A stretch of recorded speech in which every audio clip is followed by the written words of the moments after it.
उनके जीवन में बहुत कष्ट है, सबके जीवन में कष्ट है जो भी भक्ति करते हैं, कि जब कर्म करके फल लेना है, कर्म करके फल लेना है, तो वो भक्ति का उसमें क्या योगदान है। अर्जुन भक्त थे कि नहीं? जी थे ना। लेकिन अर्जुन को भी 12 वर्ष का वनवास जाना। भगवान राम तो स्वयं भगवान थे। 14 साल का कष्ट जो देगी, कोई कर्म में इतनी ताकत नहीं है कि आपको वो दे सके। भले पुरुषों किसी के पैर में कांटा लगा हो तो मैं निकाल नहीं सकता, कांटा तो ये निकल नहीं सकता। अब तू जूता पहन ले, आगे कांटा नहीं लगेगा। क्या ये संभव है? कांटा लगे पैर में जूता कभी नहीं पहना जा सकता। नमस्कार दोस्तों, एक तो आज के वीडियो के अंदर अपने जानेंगे अनुराधाचार्य जी महाराज और संत रामपाल जी के विचार। तो दोस्तों, अनुराधाचार्य जी महाराज से एक बहन प्रश्न करती है कि हम भक्ति करते हैं फिर भी हमारे पाप कर्म करते क्यों नहीं, भक्ति करने की क्या आवश्यकता है। तो दोस्तों, सबसे पहले सुनते हैं अनुराधाचार्य जी महाराज के विचार। से देखती आ रही हूँ, जो लोग नियम धर्म कर्म से मन से बहुत भक्ति करते हैं, उनके जीवन में बहुत कष्ट है, सबके जीवन में कष्ट है जो भी भक्ति करते हैं। मैं भी ठाकुर जी को मानती हूँ, उनके इर्द गिर्द ही मेरे विचार रहते हैं, लेकिन इतने नियम मैं नहीं पालन कर सकती। जो थोड़ा होता है वो मैं करती हूँ, लेकिन जो ज़्यादा नियम पालन करते हैं, इतना कष्ट में रहते हैं, फिर भी उनके साथ तर बतर उल्टा होता ही जाता है। तो कहते हैं कि ये सब कर्मों का खेल है, उनके कर्म है, जैसे वो कभी कुछ पिछले जन्म में किया होगा, कभी इस जन्म में किया होगा, उनका फल है उनका दुख। लेकिन मेरे को ये समझ नहीं आता कि जब कर्म करके फल लेना है, कर्म करके फल लेना है, तो वो भक्ति का उसमें क्या योगदान है, वही मेरे को। और जब भगवान कहते हैं कि मेरी आप भक्ति करोगे तो मैं हर चीज़ से आपको मुक्त कर दूंगा, आपके लिए जीवन आसान कर दूंगा, तो फिर कर्म का दोष कैसे लगेगा, मुझे वो समझ नहीं आता। इन्होंने पूछा है कि जब कर्म का ही फल भोगना है तो फिर भक्ति करने की क्या जरूरत है। अर्जुन भक्त थे कि नहीं? जी थे ना। लेकिन अर्जुन को भी 12 वर्ष का वनवास जाना पड़ा। 12 साल तक जंगल में रहना कोई सरल काम तो नहीं है। जबकि अर्जुन जैसा भक्त कौन होगा? फिर भी उन्हें कष्ट उठाना पड़ा। भगवान राम तो स्वयं भगवान थे। 14 साल का कष्ट। माता सीता तो साक्षात लक्ष्मी थी, फिर भी दर दर की ठोकर जंगल में लकड़ियां काट काट के बच्चों का लवकुश का लालन पालन किया। इसी प्रकार अब आप कहते हैं कि जब हम भक्ति करें तो फिर कर्म ही का फल भोगना है, तो भक्ति का अर्थ क्या? बात ऐसी है बेटा कि कर्म तो अपनी जगह है, कर्म तो हमें भोगनी है, हमें भी भोगना है, आपको भी भोगना है। भक्ति सिर्फ इसलिए की जाती है, इसलिए नहीं कि भक्ति आपको जो देगी, कोई कर्म में इतनी ताकत नहीं है कि आपको वो दे सके। दोस्तों, अभी आपने अनुराधाचार्य जी महाराज के विचार सुने। अनुराधाचार्य जी महाराज ने उदाहरण भी दिए कि भगवान श्री राम को भी कष्ट भोगने पड़े। अर्जुन तो भगवान का बड़ा भक्त था, फिर भी उन्हें कष्ट भोगने पड़े, और भक्ति करने से हमें कोई और लाभ होगा। तो दोस्तों, अब सुनते हैं संत रामपाल जी महाराज के विचार। हमारे शास्त्र क्या कहते हैं, क्या भक्ति करने से हमारे पाप कर्म करते हैं या नहीं। अपनात्माओं, किसी भी संत ऋषि की आप थ्योरी देखो, अपना अनुभव देखो, वो क्या कहते हैं कि जैसा भी किसी के प्रारब्ध में, संस्कार में लिखा हुआ है, वो तो उसे भोगना ही पड़ेगा। एक दुखी प्राणी संकट निवारण के लिए क्या आशा करता है कि भगवान जीव के दुख दूर कर देता है। परमात्मा कहाँ मिलता है? संतों के पास जाते हैं कि वो परमात्मा की भक्ति करके और कुछ शक्ति प्राप्त कर लेते हैं, और उस शक्ति से वो अन्य को भी सुख देते हैं। इसलिए वो कहाँ कहाँ जाते हैं? कोई ऋषि के पास, जंतर मंतर करने वाले के पास, कोई झाड़ फूक करने वाले के पास, और या किसी साधु संत के शिष्य भी बनकर, जैसे वो बताते हैं वो साधनाएं करते हैं।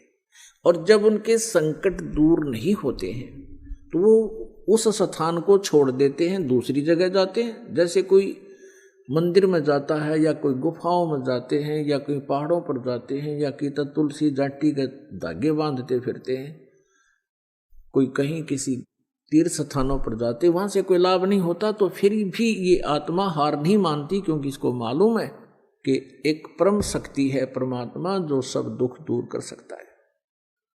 उसके लिए फिर कोई बताता है कि हमारे गुरुजी के पास चलिए, आपका सब कष्ट दूर हो जाएगा, वहां भी चले जाते। वो ऋषि गुरुजी संत मंडलेश्वर पहले तो उसके संकट निवारण के लिए कोई ना कोई धर्म पुण्य क्रिया अवश्य बताते हैं। जब उनसे लाभ नहीं होता है तो फिर वो कहते हैं कि बेटा ये तो तुम्हारा प्रारब्ध का कर्म है। प्रारब्ध माने तेरे भाग्य में लिख दिया गया है, तेरी जीवन हिस्ट्री में लिखा गया है, इसको खत्म नहीं कर सकते, ये तो तुझे भोगना ही पड़ेगा। आप किसी भी संत ऋषि के पास जाइए,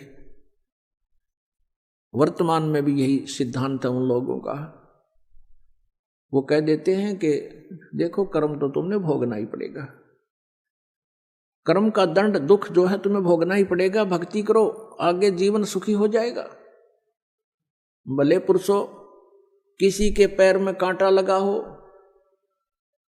और वो किसी से कहे कि देखो मेरे पैर में पीड़ा हो रही है, कांटा लग के गहरा चला गया, टूट गया, अंदर घुस गया, दिखाई नहीं दे रहा बाहर से, तो जानकार व्यक्ति देखकर बता देता है कि तेरे पैर में कांटा लगा है, जिस कारण से तुझे ऐसा है, पीड़ा हो रही है। अब वो व्यक्ति ये कहे कि कांटा तो मैं निकाल नहीं सकता, कांटा तो ये निकल नहीं सकता, अब तू जूता पहन ले, आगे कांटा नहीं लगेगा, आगे कांटा नहीं लगेगा। क्या ये संभव है? कांटा लगे पैर में जूता कभी नहीं पहना जा सकता। कांटा निकले, पीड़ा नष्ट हो, फिर जूता पहनेगा वो व्यक्ति, इस डर से पहनेगा कि कहीं फिर जूता निकाल दिया और जूता ना पहना तो फिर से वो पीड़ा ना हो जाए, कांटा ना लग जाए। तो जिनके ऊपर आपत्तियां संकट आए हैं, प्रारब्ध के हों चाहे तीन ताप के हों, उनको न तो ये देवता ठीक कर सकते हैं, न श्री ब्रह्मा, श्री विष्णु, श्री शिव जी उन तीन ताप और श्राप आदि और प्रारब्ध के कर्म को ये नाश नहीं कर सकते। ना ब्रह्म कर सकता, यह सरपुरुष नहीं कर सकता, ना ये परब्रह्म कर सकता, जिसको अक्षर पुरुष कहा गीता जी अध्याय नंबर 15 के श्लोक नंबर 16 और 17 में तीन प्रभु बताए। सरपुरुष और अक्षर पुरुष भी नहीं कर सकता, केवल परम अक्षर ब्रह्म, परम अक्षर पुरुष कबीर देव आपके उस प्रारब्ध के कर्म को भी नाश कर सकता है, पाप का नाश कर सकता है। मासा घटे न तिल बधे, बिदना लिखे जो लेख, सच्चा सतगुरु मेट कर भाई ऊपर मार दे मेघ। अब सच्चा सतगुरु यानी देखो यहां नकली सतगुरुओं की कमी नहीं, उनके पास ये जड़ी नहीं, वो पावर नहीं, और परमेश्वर भी स्वयं आते हैं, वो ऋषि संत के रूप में यहां प्रकट होते हैं, उस समय सतगुरु रूप में ही होते हैं वो, और वो हमारे प्रारब्ध के पाप का दंड का नाश करके हमें सदा के लिए सुखी कर देते हैं, फॉरएवर नष्ट कर देते हैं उस किस्मत में लिखे हुए दुख को। तुम कौन राम का जपते जापम, तात गुड नयति नु तापम। तुम किन भगवानों की भक्ति करते हो जिनसे तुम्हारे ये तीन ताप भी नष्ट नहीं हुए, तुम्हारे दुख भी दूर नहीं हुए। अपनात्मा वो परमात्मा कबीर देव है, कबीर साहब है। अब फिर क्या होता है कि जब तक हमें परमेश्वर का सही मार्ग नहीं मिलता, परम संत मिलते नहीं, तो ऋषियों के पास, गुरुओं के पास जाते हैं। सभी पहले तो अपने धार्मिक क्रियाएं आपके ऊपर लाद देते हैं, आप भी दुख संकट निवारण के लिए उनको करना प्रारंभ करते हो। अंत में वे आपको ये जवाब दे देते हैं कि ये तुम्हारे प्रारब्ध में लिखा है, ये तो भोगना पड़ेगा। और उदाहरण देते हैं, जैसे भगवान विष्णु को श्राप दिया था नारद जी ने कि तू एक जीवन मेरे की तरह पत्नी के वियोग में बिताएगा, और वो दंड, वो श्राप, वो नारद जी के द्वारा दिया गया श्राप श्री विष्णु जी अपना भी श्राप नाश नहीं कर सके, उसको भी उन्होंने भोगना पड़ा। श्री रामचंद्र रूप में राजा दशरथ के घर जन्म हुआ, विवाह हुआ, विवाह होते ही वनवास हुआ, वनवास से 2 वर्ष के बाद ही सीता का अपहरण हुआ और लंका में निवास हुआ।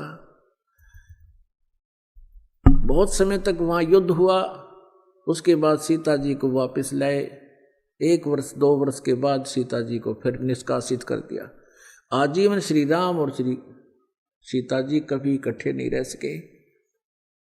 बच्चे कहीं, आप कहीं, वो प्राणी सुखी नहीं हो सकता। भले ही श्री रामचंद्र जी अयोध्या के राजा थे, लेकिन आप कहीं और पत्नी कहीं, बच्चे कहीं,